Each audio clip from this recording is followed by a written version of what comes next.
حضرت آدم علیہ السلام کے بعد ایک طویل عرصے تک انسان توحید پر قائم رہا۔ لوگ صرف ایک اللہ کی عبادت کرتے تھے اور اسی کو اپنا معبود مانتے تھے۔ لیکن وقت گزرتا گیا اور شیطان نے آہستہ آہستہ انسانوں کو گمراہی کی طرف دھکیلنا شروع کر دیا۔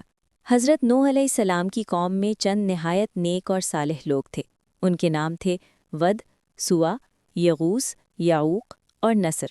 جب یہ نیک لوگ وفات پا گئے تو شیطان نے لوگوں کے دلوں میں وسوسہ ڈالا، ان کی یاد میں ان کے مجسمے بنا لو تاکہ تمہیں نیکی کی یاد رہے۔ شروع میں ان کی عبادت نہیں کی گئی، لیکن آنے والی نسلوں نے انہی مجسموں کو معبود بنا لیا۔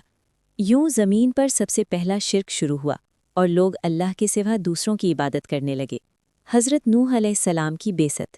ایسے نازک وقت میں اللہ تعالیٰ نے اپنی مخلوق پر رحم فرمایا اور حضرت نوح علیہ السلام کو نبی بنا کر بھیجا۔ اللہ نے فرمایا، اپنی قوم کو ڈراؤ اس سے پہلے کہ ان پر دردناک عذاب آ جائے۔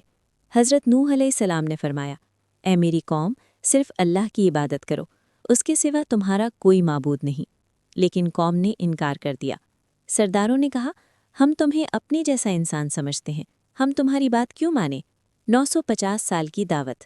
حضرت نوح علیہ السلام نے 950 سال دن رات تبلیغ کی، اعلانیہ بھی، پوشیدہ بھی، ہر انداز سے۔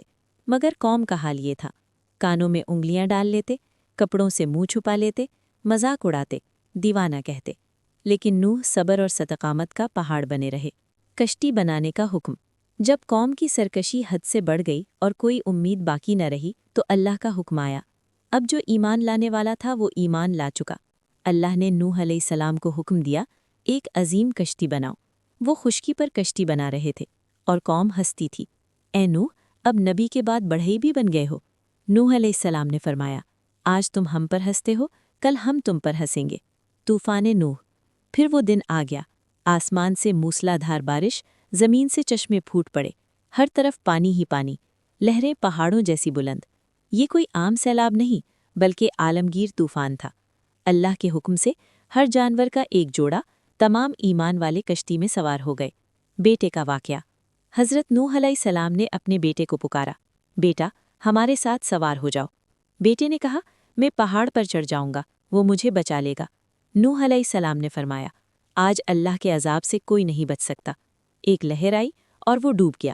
سبق: نجات نسب سے نہیں، ایمان سے ملتی ہے۔ طوفان کا خاتمہ۔ اللہ نے حکم دیا، اے زمین اپنا پانی نگل جا، اے آسمان رک جا۔ پانی اتر گیا اور کشتی جودی پہاڑ پر ٹھہر گئی۔ ایمان والے بچ گئے اور ظالم ہلاک ہو گئے۔ اس واقعے سے سبق: شرک سب سے بڑا ظلم ہے، اللہ کی نافرمانی تباہی لاتی ہے، صبر اور دعوت کبھی ضائع نہیں جاتی، اللہ کا وعدہ سچا ہے، ایمان ہی اصل کامیابی ہے۔ قرآن فرماتا ہے، بے شک اس میں بڑی نشانیاں ہیں، مگر اکثر لوگ ایمان نہیں لاتے۔